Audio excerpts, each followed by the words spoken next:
I'm here with Terrell Collier from Collier's Arbor Care, and we're going to be talking about some specific things that happen in summertime. Some of them happen year-round, but really summertime damage to trees. And this isn't just a new way of pruning, is it?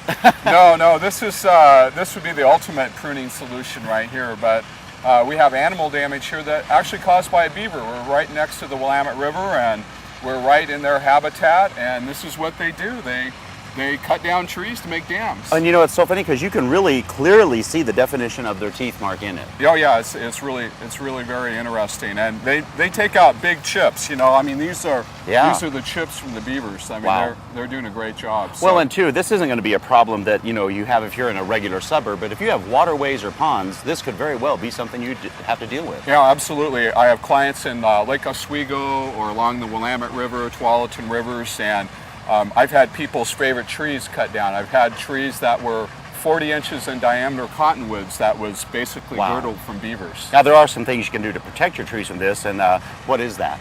Well, you can put up screening, a double layer chicken wire or some sort of no-climb wire fence, and just put it right around the trunk of the tree, maybe go up about 4 feet high, and you can prevent that from happening. And that would also keep things like, I know that I've had raccoons that scratch the trees a lot. That would also protect from that as well. Absolutely. You know, we have some other things that we're going to go take a look at that to give you some examples of summer tree damage. Should we take a walk over there? You betcha. All right. So Terrell, now here we are in front of a maple, and I've seen this several times. Explain what it is. Well, this is sun-scald injury on a thin bark tree. This happens to be a red maple variety. And you can see most of the red maples in this parking lot on the south or southwest side of the tree, we have this sun-scald injury.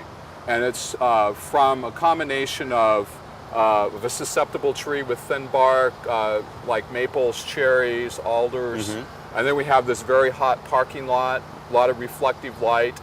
And so you get this sun-scald injury. Yeah, and now you can see here, this one's actually trying to grow back. Yes, it's trying to heal back over with this callus growth. When a tree is more than 50% girdled, it's usually history. This is about, I'd say, 30–40%. And so it's hanging in there, it's struggling. It'll probably survive, but it's going to be a weaker tree. And by girdled, you mean where this part of the bark is gone down to the wood, right? Yeah, well, girdled, if you look at the circumference of the tree, if it's more than 50% girdled around the circumference, then you might have trouble. Yes. Yeah. All right. Well, you know, we got a couple other things that are really interesting. We're going to run over and take a look at those now, right? So, Terrell, we're standing in front of this beautiful, huge old tree, and it looks pretty healthy to me. Well, you got to take a closer look at this big leaf maple because we have some dead branches just right up there. And what would be causing that? Well, it's squirrel damage, and we're seeing a lot of that this year. It seems to be really bad this year on big leaf maples and also on Oregon white oaks. Well, and you see, I've seen it in the oaks a lot, and I assumed it was some type of fungal issue. Yeah, well, that's what people think, but if you look closely, there'll be girdling injury from these squirrels. They feed on the bark of the tree, and when they ring completely around the branch, then that branch dies from that point out. That would make sense. It's lost its bark and it's just dying. Yeah. So and the squirrels, you know, why do they do that? So they're feeding on the cambium. Why do any of us do anything? Yeah, but there are some reasons why squirrels do it. They're hungry. They're hungry. They're also trying to make a home, use it for nesting material, and they also have these front teeth that they have to keep shortened all the time. So they're always having to chew. Wow, now there's just a couple other things that we're going to look at, and this still involves some animals, some birds, so let's take a walk over there and see what we're going to be chatting about. Cool.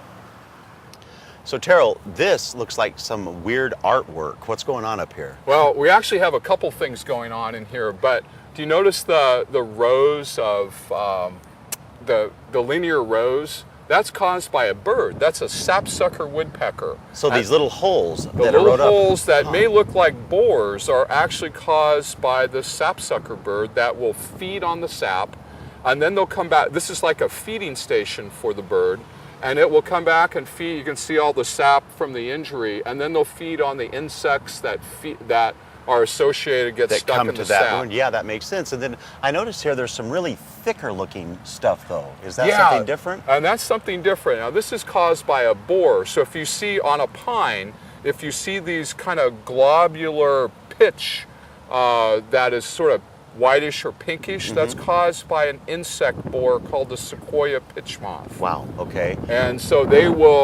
oftentimes you'll see them massed, usually where there's a branch is where they go in, where those borers are there. Well, that's so much information to absorb, and there's so many other things too that can, happen to trees, whether it be insects or animals. And let's not forget, we humans can do our damage with weed eaters and mowers. We probably do more damage than what the animals do. So for more information, we invite you to go to gardentime.tv. We'll gladly click you over to the Collier Arbor Care website. They have some pictures and information there that you can find out. Terrell, always a pleasure, and I learn a lot when I'm around you. Thanks a lot. Thank you. Thanks for having me.